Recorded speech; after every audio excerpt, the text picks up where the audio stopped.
Really cool set talking about new stuff from Taylor Guitars. You guys know we love this stuff. We love all acoustic guitars, and we are here to talk all about Taylor Guitars. Awesome, Thank you for sitting down and spending some time with us. This is going to be great. There's some new things coming out with Taylor, and they've revamped a few series, and so let's talk a little bit about that. What do you got? Well, we got here, you and I are both holding our new 700 series guitars, and we're really excited about it because we have the opportunity now to make Koa more available and more affordable in some regards. And kind of the backstory there is that we've been great stewards of the forest in regards to all woods, but particularly Koa as well. Absolutely, always. We're working with our relationships over in Hawaii. Things are going great, and as a result, we've found a way to actually acquire more Koa now because we've got more partnerships out there and we're investing back in what's going on there. That's awesome. And as a result of some of this new Koa that we're able to get, we found some trees that are a little bit different. They actually grow a little more straight, which is really interesting. So we're going to talk about that in a minute. I'd love to hear more about that. It's super cool. So a brief history of our 700 series, and we can apply this to both rosewood and Koa logs. When you crack into a log, say let's go with Indian rosewood, you crack it, and there's a small percentage that's very figured and colored and just beautiful. You know, it's that 900 series Taylor guitar that's just beautiful. There's some reds in there and some purples and fibers, and it looks great. It's obviously great wood to work with. So after that, you've got another group, a little more maybe of the 800 series. It's not quite as pretty as the 900 series, but of course it's really well functioning. It ages well, the tonal properties, and we put that on our 800 series guitar. But there's this other grade, and this goes for Koa again and for rosewood, that's it's an incredible wood to work with. The builders would say this is a builder's dream to work with. It sounds good, ages good, looks good, but it's not that super nuancy, beauty figure stuff. But for all intents and purposes, it's rosewood or it's actually Koa, and it sounds great. So what happened was we realized, okay, we got more Koa now. We've got this select grade is what Andy calls it. And it's this wood that he loves working with. And it sounds and does everything we expect it to do. But what's interesting is you look at it and we're like, well, it's got color variegation. It's got, the lines are a little bit straighter. We were talking about the straighter trees. Actually, the lines are a little bit straighter on here. Not quite so crazy, figured. Yeah. But it's an incredible wood. It's very stable. It sounds good. It ages well. It's got a really neat property to it. And of course, if we put on a 700 series, we have more of those sets. We can make it a little more affordable and a little more available to people that love Koa, that maybe the K-Series guitars are a little bit out. Sure. And the K-Series guitars, they have a really thick finish on them. You can kind of see a mile into them, so to speak. It's a gloss finish. They're showcasing that beauty. It's the guitar. If someone has it, it's on their wall in their house in a glass case with alarms and the whole thing. Sure. But a guitar like this, Andy said, well, I don't want to take a K-Series guitar and just make it in the 700 line. I want to make something that sounds a little different, does something a little bit different. Makes sense. He wanted this guitar to be a little more organic, a little more player reflective is the term that we use, and you'll get that in a minute. It's a little more vibrant, a little more alive, and when he did that by a handful of things. One, we have an ultra thin matte finish. A few years ago, he came out with a really thin finish on our 800 series. So to put it in perspective, I think those were 3.5 mil maybe, size of a piece of paper. They were very thin. This is 2 mil. Really? And that's very thin. He says this is as thin as he could let himself put a finish on a guitar. But you can feel, like even right now, you can feel the pores. Yeah. And what it does is we use our finishes sonically also. He knows how more finish and less finish is going to impact the sound of the guitar. And so these guitars need a little bit of finish to filter out some things we really don't want there. And so this is about as thin as he said will go on a guitar. The other thing that he did is the back bracing on it. We talked about is a little bit thinner. It's when he goes on the back here on the edges, it's a little bit stiffer on the bracing, but the back's a little bit thinner, so it moves a little bit differently to give it a different sound. We're not trying to get the same sound as on our K-Series guitars. Well, that makes sense. You don't want to compete with the same line and just make a cheaper version of it. Exactly. You want another tone palette. I mean, that's the whole game. Yeah, we're always in that for that reason. We want more flavors, more colors, however you want to look at it. So again, more bright, not bright, more vibrant, I guess would be the word. The other thing that's cool is for the last several years, rosewood's been off the menu due to government regulations across the world, and a lot of kind of wrangled and tried to figure all that out. So we quit really doing stuff with rosewood. It's hard to send it out across borders and otherwise. But now that kind of seems like it's gotten all worked out. So now we put a nice rosewood binding on these guitars. You got the Koa, you got the rosewood.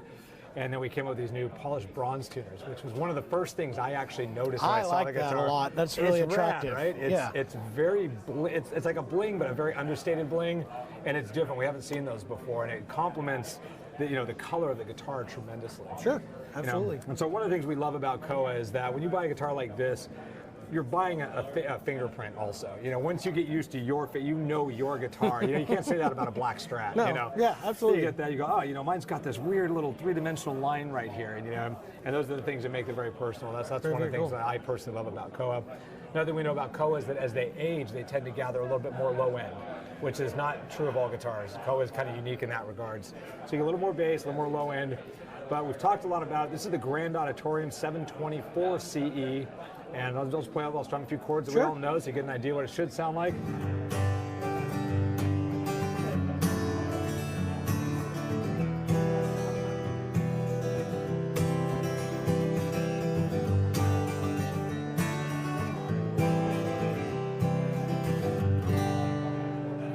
It kind of jumps off, the notes are jumping off the fingerboard a little bit more chimey on the top end, very balanced, but it doesn't have that more rounded, I always use the word brooding with Koa in a positive way. I love the kind of round, dark brooding sound of a Koa guitar, especially with a Koa top.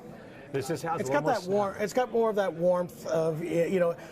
I always found Koa to be kind of this mahogany with a little more bright tones and a little bit more richness and a different flavor to it. You know, a little more. Yeah. Like I said, I can see that. And I really like, you know, like what you were saying with a thinner finish. It's not so thin though that, like you said, it's controlling the tone palette. One thing that I've always had an issue with a lot of thinner finishes is it's almost too omnidirectional. It's not very controlled and not very focused. Where this has a pretty darn good focused type of tone to it. So well, that's the very, very filtering cool. that we were talking about. That's honestly, absolutely. and he does take that into consideration. He uses that to the advantage of the instrument. So Very, very cool. That's a good observation. Yeah, absolutely. So I will tell you, so this is the little brother, this is the 722. So a 722, all the stuff we talked about, the tuners, the bracing, it's all V-class and same, you know, all that's the same, except this is a smaller body guitar, slightly shallower the depth of the body, and the scale length of the neck is shorter as well. Yeah. So those are the main differences there. But what this is good for, Why don't you go ahead and do that one? Then I'll also do one too. Yeah, and this is a little more, I'll play the same thing for a second. Sure. So it's not quite as loud.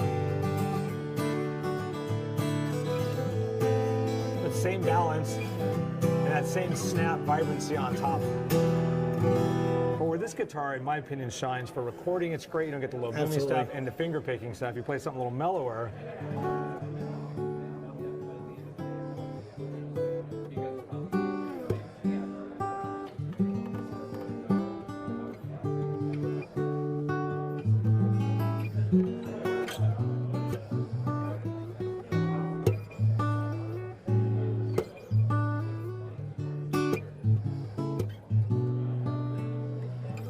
But I also love the single notes.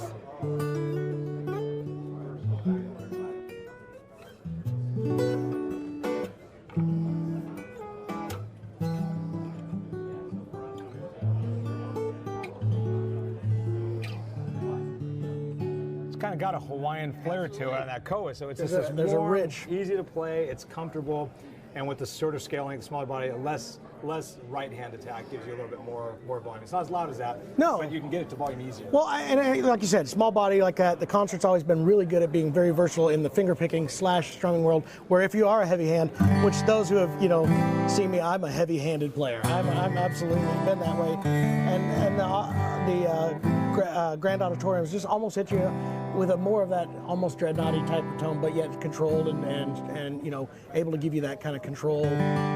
You know, like I said, overall control and being big and boisterous at the same time.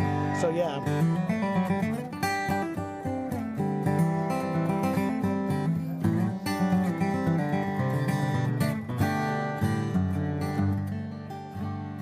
So it's a very cool character. I do actually like this a lot because it does have a little more brilliance than some of the all mahogany builds and stuff with that Koa and that thin it's deal. Almost So between a mahogany and a rosewood. And this particular voicing of this guitar, it's got that sparkle on top, but that more low. It's I cool. agree with you. Very, very cool. Okay, I'm going to blow your mind. You're a bluegrasser, but let's real quick on the 724 CE. This is the 722 CE.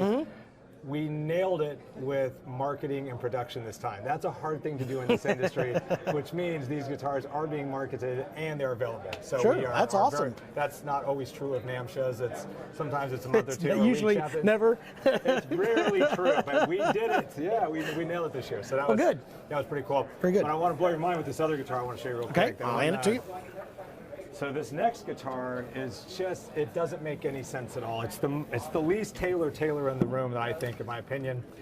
And what it is it's our American Dream series guitar. And the American Dream, it's basically everything you want in a guitar if you're wanting to use it as a guitar. It's not the super, blingy, tons of aesthetics, tons of custom features. It's just a great guitar, B-class bracing, and does everything it's supposed to do for the working man, right? So this is our AD27E. So 27 means it's got a maple top also. That's what the 2 stands for. The 7 is our Grand Pacific, right? And it's our Grand Pacific body, V-class bracing, and there's a couple things that were done different. It does have the thin matte finish, which is great for not just how it looks, but it's great for what we're doing here, right? We're not glaring and shooting, glare all over the camera, which sure. My show, I use matte guitars exclusively on my internet show for that reason. Andy did something different here. He was experimenting with these uncoated nickel bronze strings. So if you look on there, silver, you immediately notice that. The entire guitar, though, this is rare, is all maple. Maple back, maple sides, maple top. You don't see that, right? So your immediate reaction is this guitar is going to sound like what? Very bright. Very bright, right? This is probably the most bluegrass sounding guitar in the room. I hit a G chord out the first time, like, it doesn't make sense, because I have a 517, which is a mahogany version. Sure, yeah. So I thought I'm going to play the maple one, it's going to be screaming bright. I'm going to tell you before I play it what it sounds like to me, right? I played, I'm like, it sounds like a fully mixed guitar that went through a nice channel. It was mixed perfectly and ready, to be in a standalone acoustic track. Listen to how warm this G is.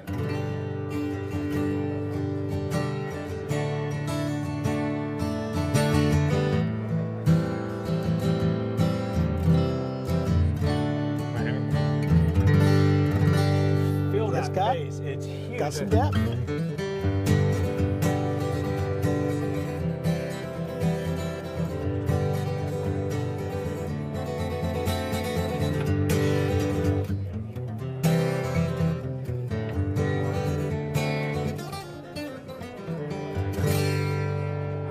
Sounds like none of the other Taylors that I know of. So very, very cool. It's been a lot of fun to play this. I'll bet. It's kind of like a surprise. Get it in someone's hand one day. Go, hey, check this thing out. It's all maple. And they're like, oh, okay. And they play, what the heck? It will be a surprise for a lot of people, like you said. That's kind of its own deal. Absolutely. Your chest there for a minute, because it's that like that absolutely. low G and that open E. You just feel it. I'll move my badge out of the way and try not to beat up these guitars.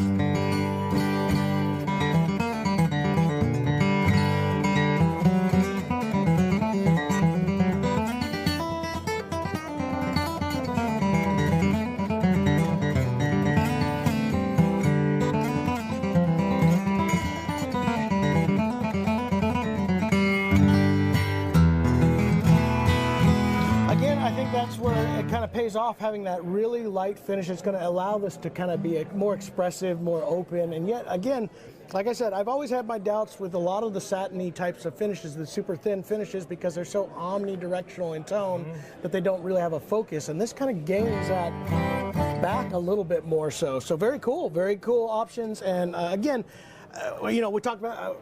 For those on the channel, we talked a little bit about the American Dream with Greg Deering. We actually went down there in the original shop and how that all kind of got going. And Greg was you're going to get to see a whole bunch of that. We shot all that footage the other day.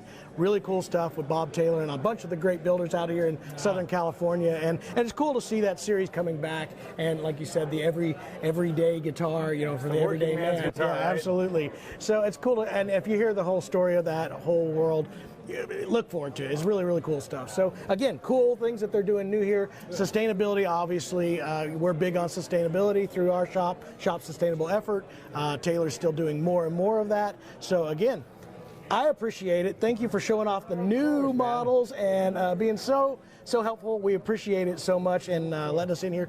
You guys got to see this really cool set that they built just for everybody. I mean, how awesome is this? So anyway, thank you all so much for being with us this afternoon. Again, we're doing all things acoustic here at the Acoustic Shop channel. Stick with us. More stuff from the 2022 NAMM, and we'll see you later. Thank you so much. Dude, you crushed that, man. That's some good stuff, man. You guys are a monster.